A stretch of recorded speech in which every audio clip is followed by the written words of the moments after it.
Olha, tem uma pergunta aqui que o A. Musgo ele fez para mim, eu vou responder, mas eu quero também que você responda, tá?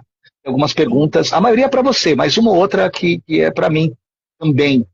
Ele pergunta o seguinte, ele perguntou para mim, você faz a leitura, Luciano, não verbal nas interações sociais? Então, como consta no meu laudo, eu tenho uma dificuldade, não é que eu não faça, né? A gente faz uma dificuldade maior que o neurotípico, e eventualmente até nem faz. Então, eu tenho dificuldade, sim, da comunicação não verbal, sou extremamente objetivo, muito linear, tenho dificuldade de fazer uma tarefa, ser interrompido para fazer outra tarefa enquanto não terminei a primeira, tenho dificuldade para ir almoçar, para ir embora enquanto não termino a tarefa,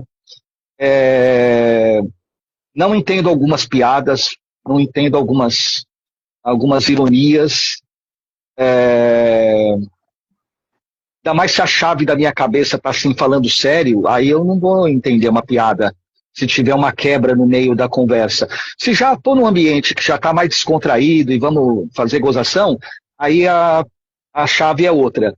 Mas, sabe, é tipo me dar uma rasteira, estou num ambiente sério que não pode rir nem nada, e sei lá, nós somos humanos, né? A gente brinca, então eventualmente sai alguma piadinha, eu fico assim, nem respondo, fico com uma cara assim, tipo, não sei te dizer, não entendi, sabe?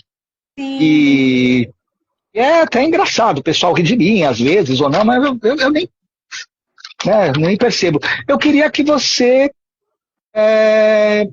também respondesse. Você deve fazer, né? Você faz a leitura não verbal. Você fez agora com a enfermeira, né? Ela, pela cara, não, tá tudo bem. É isso, né? Sim, a gente faz, muito rápido, inclusive. A gente faz ali, né, o que chama de leitura fria, que é ali a leitura dos microcomportamentos, microexpressões ali, né? É algo que não passa necessariamente no nosso cérebro de maneira, assim, proposital, não é consciente. Eu diria que é algo até inconsciente. Quando eu tô fazendo a leitura, assim, eu já sei ali, mas não tem um processo todo, uma dificuldade, é algo muito natural, sabe? É um processo muito espontâneo, um processo muito natural que eu consigo ali, né, interpretar a pessoa ali, já consigo perceber quem é a pessoa, se é uma pessoa insegura, se é uma pessoa segura, se é uma pessoa ali que tem problemas ali, né, certos problemas ali que ela não deixa transparecer, mas tem principalmente com ela mesma, né? Então eu consigo identificar ali muitas coisas. Inclusive, eu já consegui até identificar um parceiro meu que ele ia me trair, e ele me traiu, e eu consegui identificar justamente pela leitura corporal dele, antes de acontecer. Tá bom. E eu consegui, e Nossa! eu não. Sim, sim. Mas toda mulher vai querer ser psicopata, pô. Isso é uma vantagem daquela pergunta, quais as desvantagens? Isso é uma vantagem, E de não certa é? forma é uma boa vantagem, é uma ótima vantagem. Sim. Meu Deus, Fê. Olha, tem uma pergunta anônima também para mim. Eu vou responder, mas depois eu quero te ouvir também, essa mesma pergunta. A pergunta é, Luciano, o que você vê em comum com a Fernanda? Pensando no diagnóstico, né, o seu transtorno de personalidade antissocial, eu tenho no meu diagnóstico um trecho falando que eu tenho, não sei se eu cheguei a comentar para você, talvez sim, não sei se, não me lembro agora, que eu tenho uma dificuldade em manter relacionamentos duradouros. Então, nessa expressão, eu vejo algo em comum contigo. Não sei se é meio por aí, mas me parece, né? Eu tenho uma dificuldade, né, de manter relacionamentos duradouros. Ah, e assim, e conversando com a Fernanda esses dias, o que eu assim eu poderia dizer, não falando do laudo, mas de conviver com ela, de conversar com ela para essa live, e que eu vejo, eu tenho impressão em comum, né? Que eu vejo em comum que ela tem. É a objetividade, sabe? Então a gente fez essa live com muita objetividade, de uma forma muito fácil, muito certeira, muito para a coisa avançar, para evoluir, não ficou a coisa enrolada, engatando. Não, vamos fazer. E isso foi motivando, né, foi empolgando os dois. E aqui está a live. Então eu gosto bastante da objetividade. Outra coisa que eu acho que eu vejo em comum com a Fernanda, eu como autista, a Fernanda, vou falar psicopata, tá? O termo é mais para dar um clickbait aí. Eu acho a Fernanda extremamente sincera. Extremamente sincera. Extremamente sincera. Tudo bem, ela pode, né, fazer o jogo dela de simular e tal, de acordo com a estratégia adotada em cada circunstância. Mas eu vejo a Fernanda bem diferente do que é pintado, como você falou nos filmes, como um monstro psicopático que vai lá com a faca e mata.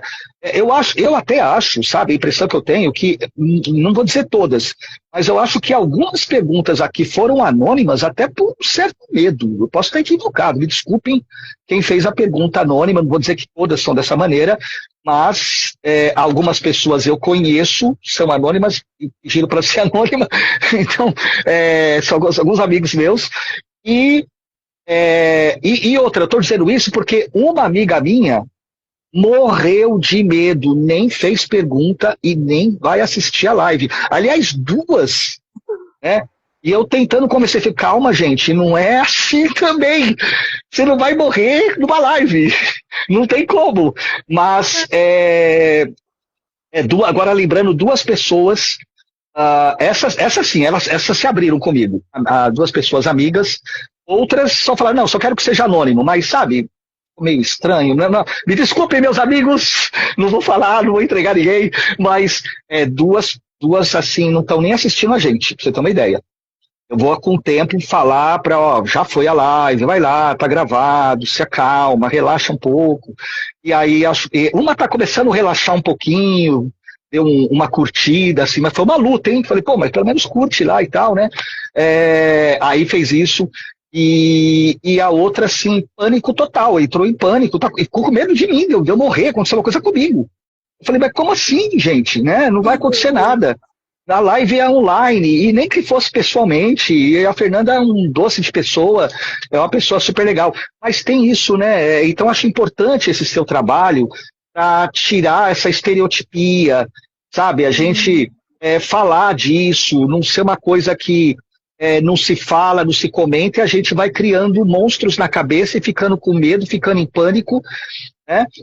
Eu até imagino, né, como você pensa diferente, assim, como é difícil para você entender uma coisa dessa, né? Como que a pessoa fica a esse ponto, né, de ter medo, né? E então eu respondi o que eu vejo em comum é a objetividade. Acho que a sinceridade, com certeza, eu acho que a sinceridade, não vou dizer que você não vai mentir em alguns momentos e tal, não sei o quê, isso pode acontecer com qualquer pessoa, com transtorno ou não, né? A mentira faz parte da comunicação. Mas assim, o que eu quero dizer, a Fernanda é uma pessoa como todos nós somos um ser humano e tem todos os direitos de ser bem tratada como um ser humano deve ser bem tratado, né? E o que ela tem é só essa disfunção cerebral, como eu tenho a minha, no caso do autismo, e outras neurodivergências têm. Vou falar mais, no caso entre, por exemplo, eu e a Fernanda, a gente está se tratando, estamos tomando medicamentos, estamos fazendo psicoterapia, estamos indo ao psiquiatra, a gente está se cuidando. Quantas pessoas não sabem que tem algum tipo de transtorno, nem imaginam, às vezes tem um preconceito para ir ao psicólogo. Eu mesmo tinha, né? Tenho 58 anos para descobrir isso, e só porque eu trabalhei em escola que eu descobri. Graças a Deus que eu trabalhei em escola, senão não ia descobrir isso nunca. Então, assim, às vezes você está no metrô com uma pessoa que nem ela sabe se ela tem um transtorno, né? Pode ter uma pessoa que é autista e não sabe que é autista, uma pessoa que seja psicopata e não saiba que seja psicopata, não está laudada. E sofrendo, e causando sofrimento, e sofrendo, e vivendo, e de repente morre sem ter laudo, sem ir atrás. Então tem muita gente que não sabe. E o mal do século são os problemas mentais, né, os problemas emocionais. Então, ainda mais nas grandes cidades, né, nas áreas urbanas, metropolitanas, como você falou, o ambiente contribui muito para agravar, né? Uhum. Sim. Então, aí eu queria te ouvir, o que, que você acha que, nessa experiência que a gente teve de conversar, né, que talvez você imagine que tenhamos em comum? Olha, eu estou de acordo com você no que você disse ali, né? A gente conseguiu ali, de certa maneira, se entender de maneira muito racional, né? A gente conseguiu ali ter uma objetividade, não teve ali nenhum tipo de atrito, né? De confusão, de problema de ego.